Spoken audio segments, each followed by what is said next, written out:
Is Declan Rice overrated? Ever since Arsenal's draw against Brighton, he has been one of the talking points. We are going to react to a talkSPORT video that's been doing the rounds with Stuart Pearce and Adrian Durham talking about Declan Rice and his role in the England team. And I watched Terry do this, and it's kind of inspired me to give my own thoughts on the Declan Rice situation. Is he overrated? Is he good enough? Would Lavia start in an Arsenal midfield? So it's a good question. Is Declan Rice overrated? Let me know your thoughts. The road to 25,000 subscribers is well and truly on. As it stands, we're under 800 subscribers away from 23,000. If you haven't already, please do check out yesterday's video on Liverpool. Can they win the Premier League? Do they have what it takes? And make sure you go down and drop a like on the video. Now, on the Top 6 show a few days back on Monday, Declan Rice was again at the top of the topics on the Top 6 show agenda. And Dom, love him to bits, great guy, was arguing his case that Lavia could be a better option in an Arsenal midfield. Now, you know, Don is a rival fan. He's a very passionate fan. He sticks to his club. He backs his club. I'm going to give my opinion on this looking from the outside in. I think as it stands, I don't think he starts in an Arsenal midfield. That Arsenal midfield has been very, very good for a number of games. 2 seasons now, back-to-back league title, runners-up finishes. They are the second favourites to win the Premier League, and that midfield of Partey, Rice, Odegaard, or Rice, Jorginho, Odegaard. Rice has been in there. He has finished in 2 Euro finals runners-up. Lavia is a very technical, brilliant player. He's great on the turn. Declan Rice has some criticism in his game. I don't think when the ball is coming at pace, he can really turn out like some of the top DMs can, like Rodri, like Busquets of the game. But Declan Rice has got other attributes in his game that those don't have. He's a fantastic ball carrier. He's a great set piece taker. He's a leader. You know, and I think this guy is getting a little bit too much disrespect online. This guy lifted the West Ham's first trophy in 42 years, the Conference League. He captained them to it. He's been instrumental about Arsenal's recent success in the last couple of years. I know they haven't won a trophy, but they've taken Manchester City to the very, very, very end. And I think personally, Declan Rice is getting a little bit too much slander. So we are going to react to Adrian Durham and Stuart Pearce talking about how good can Declan Rice be. Of course, England in the upcoming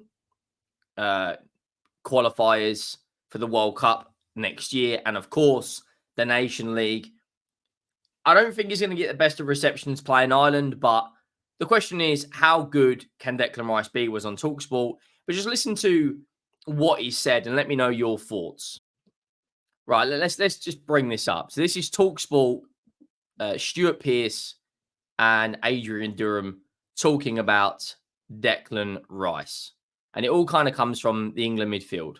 Do that against top opposition, obviously. But I think he's got it in him to do it, but we just don't see it. I think sometimes he kind of fades away from games where you're expecting him to come to the fore. I mean, let's just rewind that just a little bit. You'd admit that. He was fantastic. I want to see him do that against top opposition, obviously.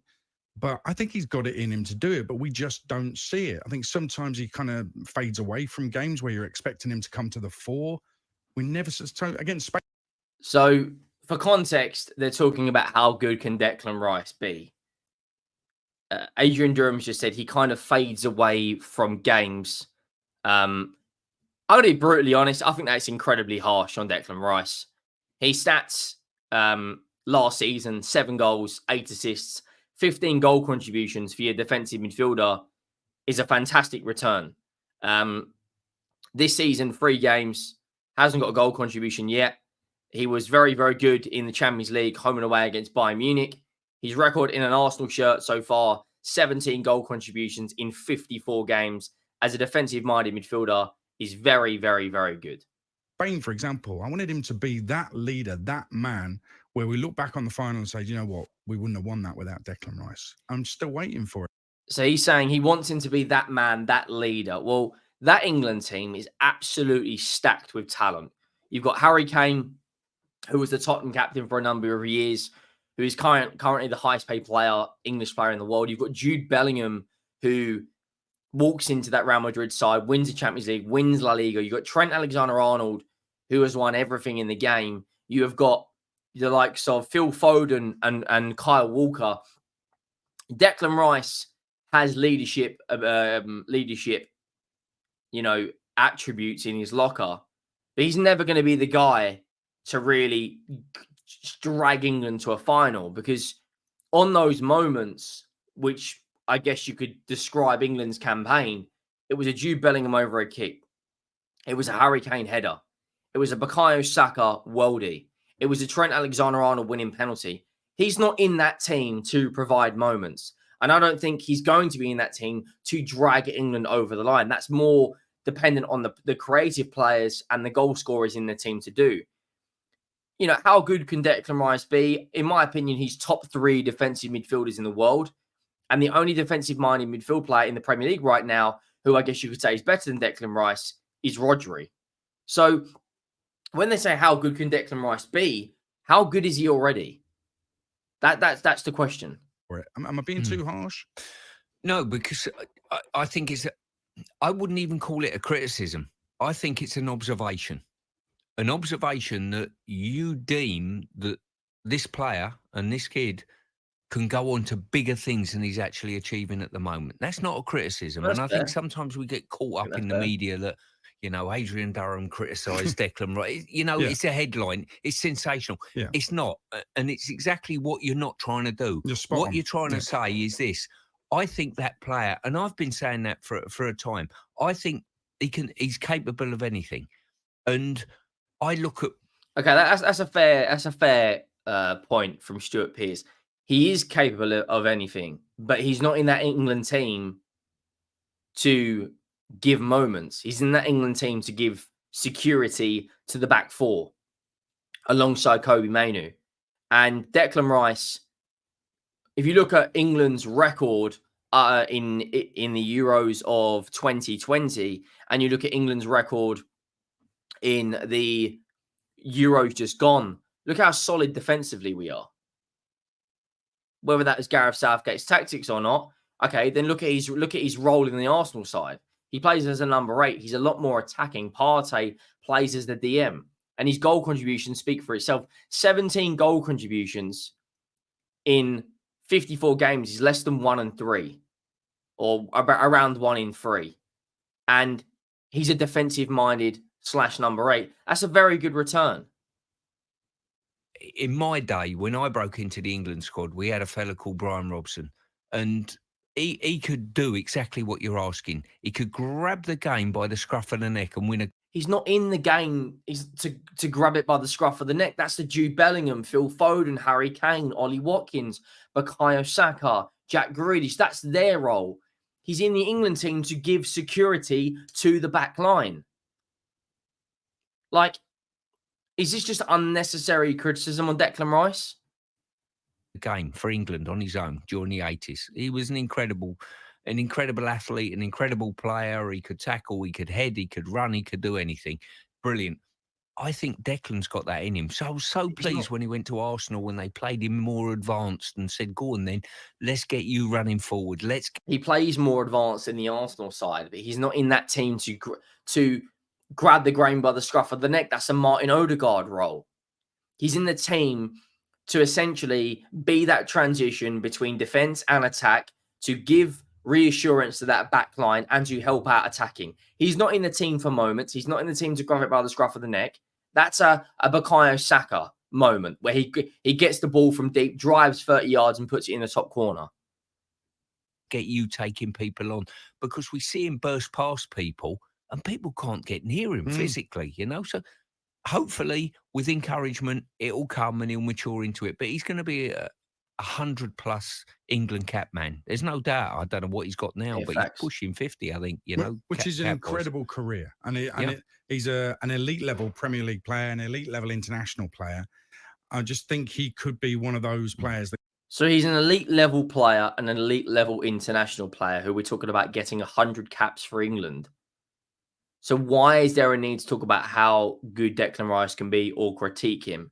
Why is there a need from rival fans to say, oh, Lavie is better? Like Declan Rice for West Ham was instrumental to their Conference League success. Declan Rice has been instrumental to Arsenal's success of challenging Manchester City. How many players talk about Declan Rice's price tag? How many fans talk about Declan Rice's price tag? Whereas you look at Anthony from Man United, what a waste of 90 million euros. Whereas you talk about Jack Grealish, was he really worth 100 million pounds? How many people ever mention Declan Rice's price tag? That is the sign of a good player. Doesn't matter what they go for because they will prove their worth. And Declan Rice for England and Arsenal has proved his worth so far. See what else they're going to say. That goes down in history. Do you know what I'm saying? Yeah, exactly. And it's not a criticism at all. This is me saying I think he's brilliant. So, and maybe I'm putting it on him too early because he's only been at Arsenal a year. But I thought he was going to come in and take them to the title. You know, instead of the wobble where they lose to Villa, he'd be the man that would lead them through a wobble. He'd be the leader of those around him who were wobbling. They'd watch him not. They finished 2 points. 2 points off of Manchester City. That is the finest of finest margins. Now, I know Standard FC are going to come out and say, yeah, they didn't win anything. And you're right. That's true. But Jurgen Klopp is renowned as one of the greatest managers in Premier League history. And he finished 1 point off of Man City. Not once, but twice. Yes, he finally got over the line, but I think Arteta will at some point.